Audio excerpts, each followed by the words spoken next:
Hey, hello guys, how's everybody doing? Welcome back to my YouTube channel for a new video, a very different one. Today, I'm sure you will be very curious when you saw the title of this video. I'll tell you more about it in just a second.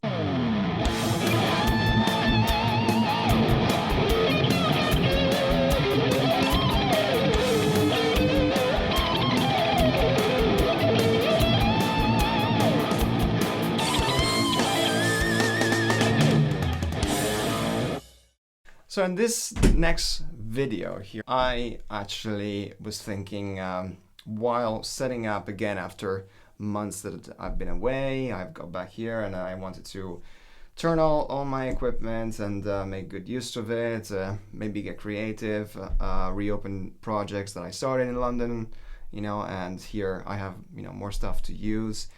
And I thought, okay, how did I do all this back in the days? So this is what I wanted to talk about. It's a very interesting story, basically. And I was thinking about it before coming back, and I thought it's probably going to be interesting, even for me, telling the story. How did I come up with my first recordings when I was a teenager, not having the equipment that I have, a lot of musicians have today with their home studios?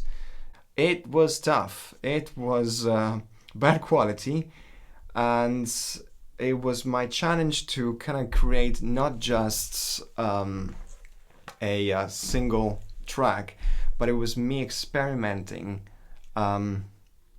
attempting the first and creating the first multi-track system by using tape and using an old stereo. Now, of course, the video that I'm gonna show you in just a second is not filmed here, but it's filmed in one of the rooms in my house in the countryside where I grew up.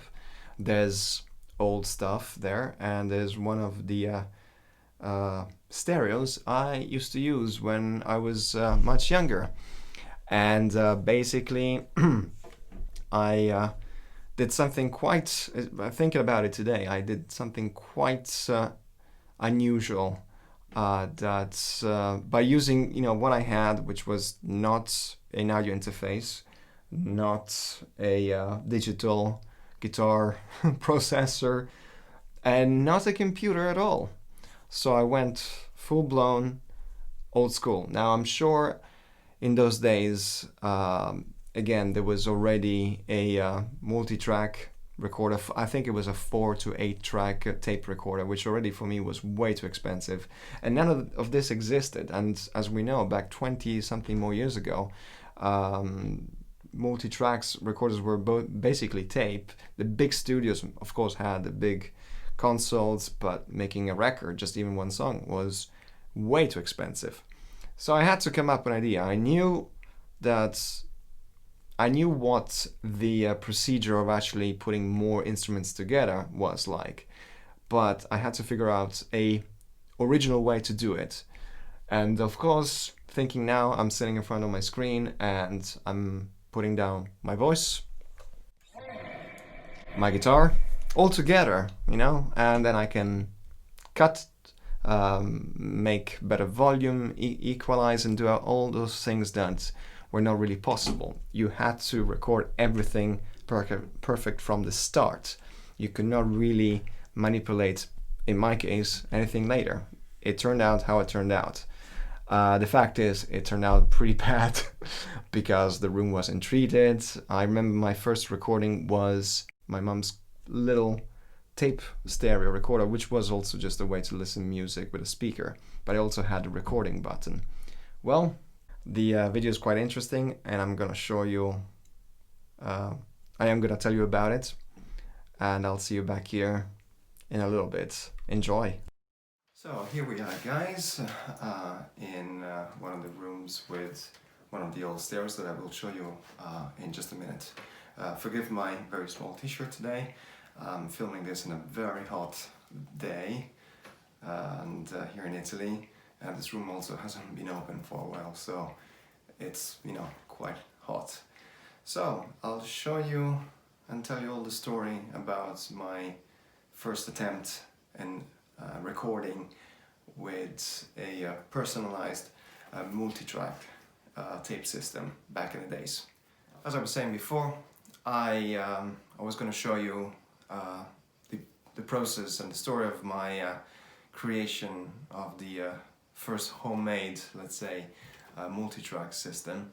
And when I was trying to record music by myself back when I was a teenager, and not having any of the amazing technology that we have today when it comes to a very personalized home studio. You have your audio interface, USB, Thunderbolt, USB-C connected to your computer, and a DAW, and a recording program. Pro Tools, Logic, Cubase, and so on. And none of that at the time was available. And as I was saying earlier, in my studio, as you saw on the first footage, the first multi-track tape recorders were coming out, 4 to probably 6 to 8, and of course they were way too expensive for me at the time. So I used really what I had, and my dad had a series of stereos. Some he has given away, and in fact right now I'm sitting near one of the stereos that I have used in the past to make music, and by recording only on tape. But the actual one that I was mentioning, and I am going to mention to you, is no longer with us. Probably stopped working. But this very old 1980 stereo is not too different. But I can tell you exactly how I did it. So I had a table, and I had luckily a small mixer, because every now and then I like to, play live outside, And I used to use my keyboards that had floppy disks. Anybody of you remember those back in the days? They used to make MIDI songs with them, put them in the keyboards, and play along with them, and it was fun.